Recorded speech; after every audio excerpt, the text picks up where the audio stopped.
Episode 3 of 20, The Essential Elements of Authentic Project-Based Learning. Southport Elementary is a Title I elementary in Indiana, and they had the highest growth in their state on their standardized test. They didn't do that with skill and drill. They have a high socioeconomic population. They've got high ELL numbers. They achieved the highest growth of any school in their state by using project-based learning. They increased engagement, rigor, and context for their learners. But where did they start, right? When you go visit a school, and I highly recommend you go to a school visit, you always want to ask, this is awesome and I love it, but where did you start? They started by training their teachers in project-based learning to help their learners do something new. The teachers had to learn something new so that the students could learn something new. So where do you start to empower our learners? We start with ourselves. So we have to be ready to make that change. And obviously you are, because you're jumping into this binge podcast for administrators. So when we look at the essential elements of authentic PBL, there's three things we want to discuss. The first one is to emphasize the importance of the authenticity. Scenarios are not going to cut it. If you're using scenario PBL units, you might go through those 6 steps. You might go through the process. You might say all the words and the vocabulary, but you're missing the secret sauce. You're not going to get that engagement to empowerment step. You really need the authenticity of the work to push this. So how do you do that? I would emphasize the importance of a compelling driving question or a challenge that necessitates a community partner. Let me give you a for instance.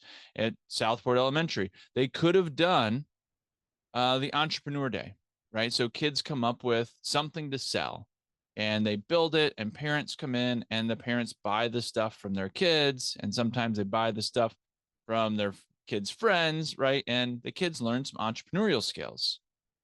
But what if, this is what Southport Elementary did, what if they looked at a local business and tried to sell things for them?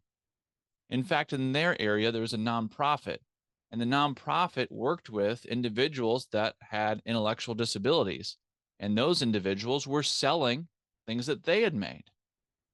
Well, the Southport Elementary students went in there and they helped to market, to interact and collaborate with these individuals that had some intellectual disabilities, and they ramped up sales. And more importantly, they made friends. They learned how to collaborate, and they mastered their standards all in the same PBL unit. How different is that to be working with people that are actually selling products, that actually need their help, that actually want to collaborate, compared to I made this thing and my parents are buying it? It's a huge difference, right? It's a huge difference. And the teachers know the difference. The students know the difference. The parents know the difference. And we don't necessarily talk about it. It's still better than someone talking at my kid for 48 minutes. But it's a huge difference. From day one, the teachers know that this is going to be amazing, that there's going to be tears at the end. And there were, like, parents on both sides were like, I can't believe that my kids are involved in this. And like for real tears.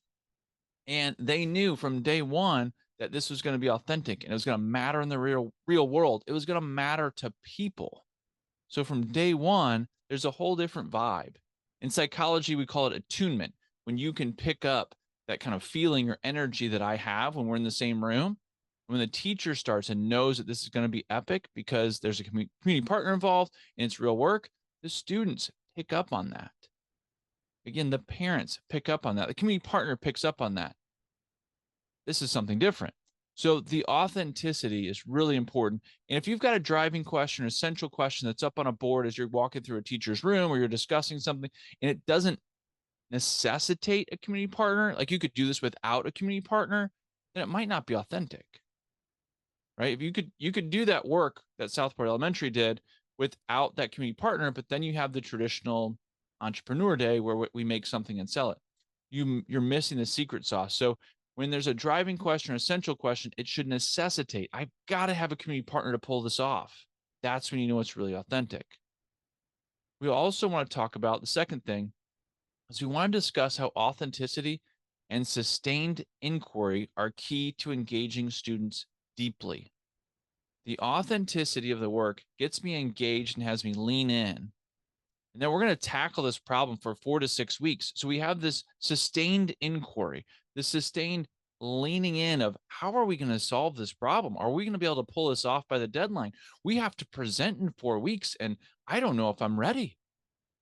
All of those elements bring me to my research, just leaning in a little bit closer. It brings me to each workshop a little bit closer. In the example I gave in the last episode of students that built raised garden beds for the local senior center, I was actually there for that one. So I was working with a young man who had cowboy boots on, and I used to wear cowboy boots every day. So we connected right away, and we looked at this pallet of cinder blocks that we are building garden beds out of. And I said, do you think we need more of these? Can you just count them up so I can find out? And he starts going 1, 2, 3. I said, no. Use your workshop from math class, right? And oh yeah. So he counted the top and then counted the layers and did the math. Why do you do the math? Because we really needed to know, do we need more cinder blocks? Like, this is a big deal. It matters. And that sustained inquiry goes all the way through the PBL unit because there's authenticity to the work. The third portion we need to talk about with authentic PBL is you want to highlight the role of reflection, critique, and that public product, ensuring that we have a quality project. Right? A quality product at the end is super important. Why? Because Mike from the Hemophilia Society is going to come back in and we're going to present back to him. He's the one that launched our PBL unit. Like, he's coming back. That infamous question that we try to avoid in school of why do I need to learn this? When in fact, any one of us as adults would ask the exact same question when we go to a conference or workshop. Why do I need this? It's a totally legitimate question for our students to answer. And with project-based learning, you have a great answer. This needs to be great because it's going to be helping those adults with intellectual disabilities that are at the Hope Foundation right down the street. Remember, we've got to help them sell. Oh, you're right. We should do another rough draft. Right? You're right. We should do another peer edit, another tuning protocol. I want mine to be great. Hey, could I get a critique on this? Can we run a tuning protocol and make sure my product's going to be great?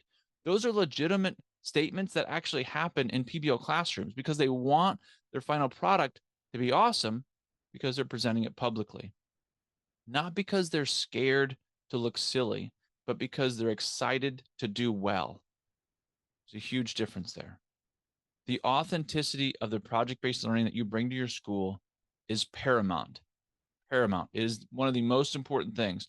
When you first start bringing teachers into this work and they start producing PBL, you're going to be defining PBL for your school. So make sure it's high quality, make sure it's got community partners involved, make sure that it has to have a community partner in order to work, or you're not going to be able to pull it off.